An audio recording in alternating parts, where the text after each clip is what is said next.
Hello, Chavrutas. First, our Dvar Torah video. I hope you had a good time reading about the choosing of our very first king as a people. It is one of the great moments in our Bible that demonstrates how so many things can be happening at the same time in one short story.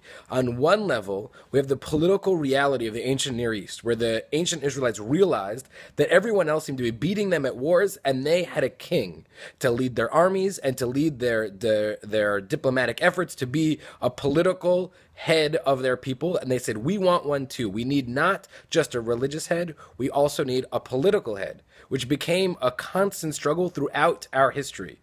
There always has been a balance of power between those that run our politics and those that run our religiosity. Synagogues have presidents and rabbis. Israel has a rabbinate and a government, a prime minister. There used to be a head of yeshiva and a Reish Galuta, who was the political head of the people. Always these things have been. On the same note, we get the ambivalence about this idea that we should be careful of political leadership. It's inherently tethered to this world without necessarily the connection to God. But God says, yes, go ahead and do it. And at the same time, we also get the personal narrative. Here we have the leader of the Jewish people, Samuel, being asked, please give us a king so someone else can be in charge of us.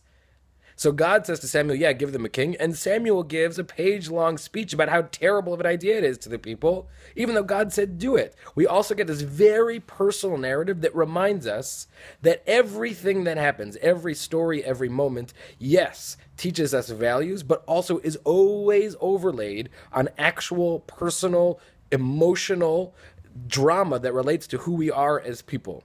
So in this one moment of us getting our first king, who, by the way, succeeds for a very short time and then fails colossally, he becomes one of our most tragic figures in the Bible. We get a moment of imperfect perfection, a moment that is so real for us and demonstrates what it is to live a real Jewish life. We need both. We need the higher religious values connection to God, and we need the on-the-ground seriousness with which we approach the actual world that we live in. I hope you enjoyed it, and I hope you are excited for next week, where we dedicate our temple.